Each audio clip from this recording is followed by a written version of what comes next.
Aadujeevitham cinema കണ്ടിറങ്ങിയവർക്ക് അവരുടെ മനസ്സിൽ ഒരു വലിയ ചോദ്യചിഹ്നം അവശേഷിപ്പിക്കും. നജീബിനെയും ഹക്കീമിനെയും രക്ഷിക്കുവാൻ മണലാരണ്യത്തിൽ നിന്ന് ദൈവദൂതനെപ്പോലെ പ്രത്യക്ഷപ്പെട്ട ഇബ്രാഹിം ഖാദിരി എവിടെ? ആരാണ്? എവിടേക്കാണ് അദ്ദേഹം പോയത്?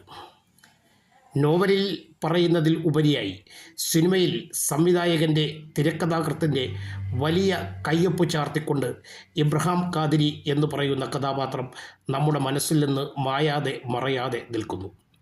നജീബ് വിചാരിച്ചിരിക്കുന്നത് അതൊരു ദൈവത്തിൻ്റെ പ്രതിരൂപകമായിട്ടുള്ള ദൈവദൂതൻ ആണ് എന്ന്. പക്ഷേ നജീബ് തിരിച്ച് ജയിലിലെത്തി.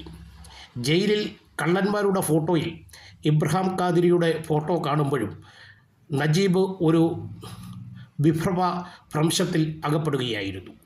പക്ഷേ പ്രേക്ഷകരുടെ മുമ്പിൽ വലിയൊരു ചോദ്യമാണ് ഇബ്രാഹിം ഖാദിരി ഉയർത്തുന്നത്. ഒരുപക്ഷെ ഇബ്രാഹിം ഖാദിരി ഒരു കള്ളനായിരിക്കാം. അദ്ദേഹം പോലീസുകാരിൽ നിന്നോ മറ്റു സംവിധാനങ്ങളിൽ നിന്നോ പിടിക്കപ്പെടുവാതിരിക്കാനായി മരുഭൂമിയിലെ കൊടും ചൂടുകളിൽ ഒരു ആടിനെ വളർത്തക്കാരനായി മാറിയെന്നിരിക്കാം. എങ്കിലും അദ്ദേഹത്തിൻ്റെ മനസ്സിൽ, അദ്ദേഹത്തിൻ്റെ ഇടപെടലിൽ വലിയ ഒരു മനുഷ്യത്വമുണ്ട്. അതുകൊണ്ട് ഈ കൊടിയ മരുഭൂമിയിൽ മൃഗങ്ങളെപ്പോലെ ജീവിക്കേണ്ടി വരുന്ന മനുഷ്യരെ രക്ഷിക്കുന്നതിനായി ഒരു രക്ഷകനായിട്ടുള്ള ദൗത്യം അദ്ദേഹം ഏറ്റെടുത്തെന്നിരിക്കാം. അതുകൊണ്ടാണ് നജീബിനെ രക്ഷിച്ച് നജീബ് ഏകദേശം ജീവൻ്റെ തുടുപ്പുകൾ അവശേഷിപ്പിക്കപ്പെടുന്ന റോഡിലേക്ക് എത്തുന്നതിന് തൊട്ടുമുമ്പ് അദ്ദേഹം അപ്രത്യക്ഷനാകുന്നത്. ഇനിയും ഈ മരുഭൂമിയിൽ ധാരാളം മനുഷ്യജീവികൾ ഇതിനോട് സമാനമായി മൃഗങ്ങളുടെ ജീവിതം നയിക്കുന്നവരെ രക്ഷിക്കപ്പെടുവാനാണ് തൻ്റെ ദൗത്യം എന്ന് മനസ്സിലാക്കിക്കൊണ്ട് വീണ്ടും മരുഭൂമിയിലെ പലതരത്തിലുള്ള മസ്ത്രകളിലേക്ക് അദ്ദേഹം പോയെന്നിരിക്കാം.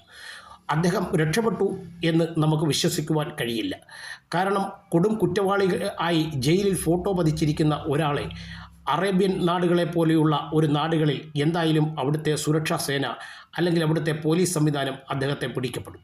അതുകൊണ്ട് ഇബ്രാഹിം ഖാദിരി ഒരു മനുഷ്യസ്നേഹിയായി, ദൈവത്തിൻ്റെ ദൂതനായി നജീബ് വിശ്വസിക്കുന്നത് പോലെ വിശ്വസിക്കുന്നതിനാണ് നമുക്ക് നല്ലത്. മരുഭൂമിയിൽ അകപ്പെട്ട് അർബാബിനെ പോലെ മറ്റ് കാട്ടറബികളെപ്പോലെ അവരുടെ ക്രൂരമായ ചേഷ്ടയിൽ നിന്ന് രക്ഷപ്പെടുവാനായി വ്യാമോഹം കൊള്ളുന്ന, മോഹിക്കപ്പെടുന്ന അനേകം പാവങ്ങൾക്ക് രക്ഷകനായി ഈ ഇബ്രാഹിം ഖാദിരി ഇനിയും മരുഭൂമിയിൽ ഉണ്ടാകും. അങ്ങനെ വിശ്വസിക്കുന്നതായിരിക്കും നമുക്ക് നല്ലത്.